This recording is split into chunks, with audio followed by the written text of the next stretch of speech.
Most media isn't meant to be experienced more than once. Almost every book, movie, or show is meant to give you a full experience the first time you view it, since the story cannot change the second time around. However, as time went on and reviewing stories became more convenient, the idea of rewatching a show or rereading a book has become more common.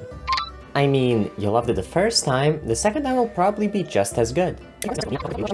And over time, media has adapted to it, with new books, movies, shows, and even songs featuring more and more details and plot points that drastically change if you already know how the rest of the story will play out. I mean, yes, Fight Club is a great movie when you watch it once, but the twist in the end basically begs you to watch it again to try and see all the pieces of foreshadowing. But longer pieces of media have to work a lot harder to make experiencing them twice worthwhile. Rewatching a show or a movie is easy to justify. It takes a few hours most of the time, and you can watch it with someone else to make it even more different from your first viewing. But when you're thinking of rereading a book or replaying a game, you're gonna need a little more of a reason to do so. This wasn't a problem during the arcade days when games were short and punishing, but when console gaming and long campaigns became a thing, games needed to adapt. I mean, these things can sometimes take days to complete, and you can't exactly experience them with other people, so the work itself has to give you a reason to experience it again aside from it just being good. A lot of them try to improve the repeat experience by adding a lot of detail to the work. Books and games are huge, with a lot of room to expand on every idea. Having so much content that experiencing them once does not give you the full scope of the world, because you probably forgot some details by the time you got to the end. As Mary Laura Philpott put in her review of David Sedaris' Let's Explore Diabetes with Owls, David Sedaris is the master of layering tiny details and hilarious turns of phrase in his true tales, which means no matter how often you read them, something new will always catch your eye. This can be applied to a lot of games as well. Huge expansive worlds and stories with so many details that they need to be experienced and explored multiple times if you want to remember everything. And sometimes the game even incentivizes you to play the game again by unlocking new modes and new game plus content upon beating it the first time. One of the more common ways to incentivize the player to play through a story again is through multiple endings.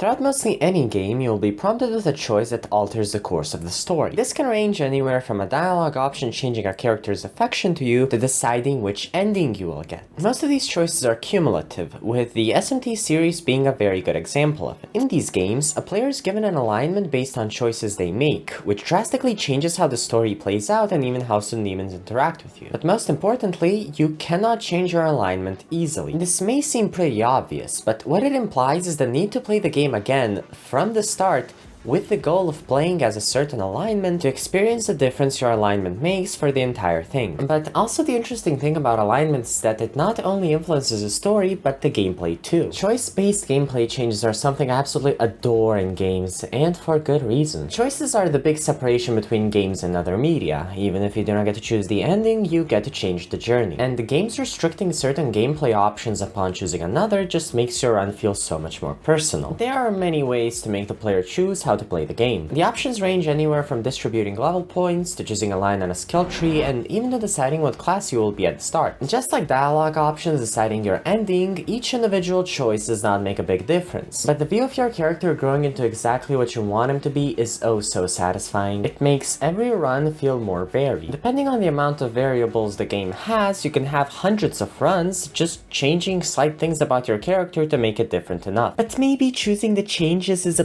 bit too much for you. Maybe you just want to sit down, open a game you've played for hundreds of hours, and experience a playthrough with a build you may have never seen before. Well, then RNG sounds like the thing for you. RNG is yet another element of games that cannot be replicated in any other media for the same reason as choices. However, games that base their replay value on RNG are way rarer than you would expect at first, though it does make sense. RNG takes the control away from the player, giving them whatever the CPU felt like computing that day, and tells them good luck, and in a game that may last tens of hours, it could be frustrating to just get stuck with a build you do not find fun. Which is why this kind of replayability is only really reserved for roguelikes. Mentioning roguelikes in a replayability video may be cheating, but it has to be done. If games with great systems should be replayed, then roguelikes have to be replayed. They take every reason games are hard to replay and they get rid of it. The usually days-long playthroughs instead take only an hour hour, the predictable world designs are instead random, with details changing every time, and the usually expansive but finite build options are replaced with limited and randomized ones, forcing you to adapt and adding a whole new layer of skill in build making. However,